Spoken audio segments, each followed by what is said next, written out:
All right, now let's get started with this movie solution itself. And the very first thing which we are going to do here is we are going to create the blank solution over here, and that is what this is.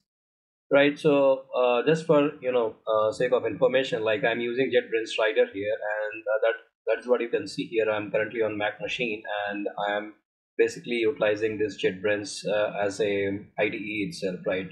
And that is JetBrains Rider itself.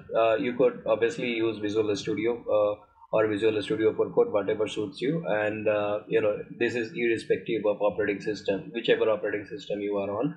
But whatever you are comfortable with this IDE, you can definitely use that. So let's get started with that.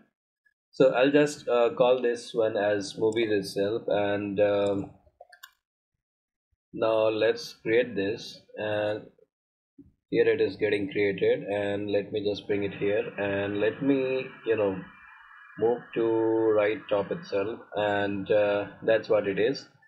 And yeah, so this is the solution is created. Now let's go ahead and create our other stuffs. Like what I'm going to have is the core infrastructure things, like let's say API project, application project, core project, and infrastructure project, right?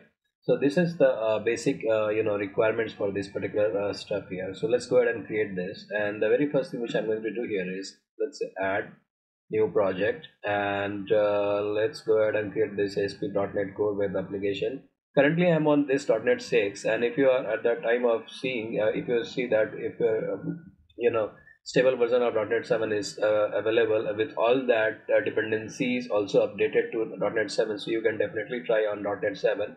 But as and when I find myself like comfortable with .NET 7 with all the dependencies suited with .NET 7, I'm in sync with .NET 7 without any breaking changes, I will definitely update all these things to .NET 7 itself. So don't worry about this. Any framework doesn't matter. It's all about the design pattern which we are going to talking about. That's the clean architecture which we have discussed in the PPT, and that's what we are going to utilize here.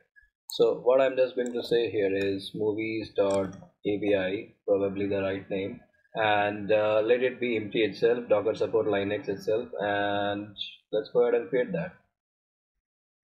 And this is going to create the project, and this will take certainly some time if this is your first stuff on your machine.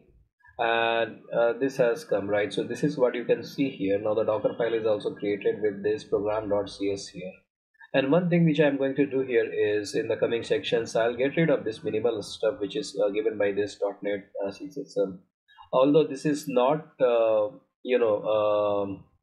which is mandatory from .NET part, like whether you need to stick to, single program file where your all, startup and program.cs changes lie in one minimal document itself. You can definitely, continue with as is, like, or I'll basically split this into two, into a startup and into program itself.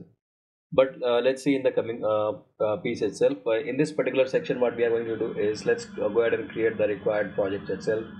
And the next project which I'm going to create is like, let's say movies.core, and that's going to be of class library.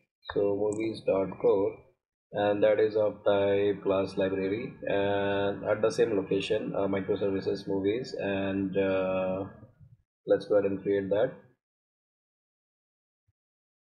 Yeah, so now let's go ahead and create the another one, and that's called movies.application.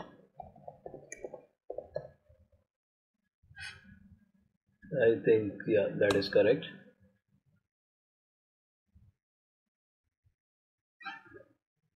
Yeah, now after that what we are going to have is movies dot infrastructure, right? And that's the last bit of this particular infrastructure altogether.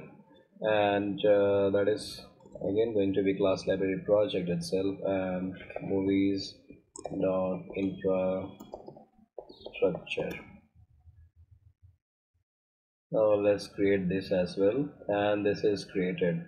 Now in the next section what we are going to do is, like, we'll set the dependencies there, and we'll see how to do that in the next clip itself.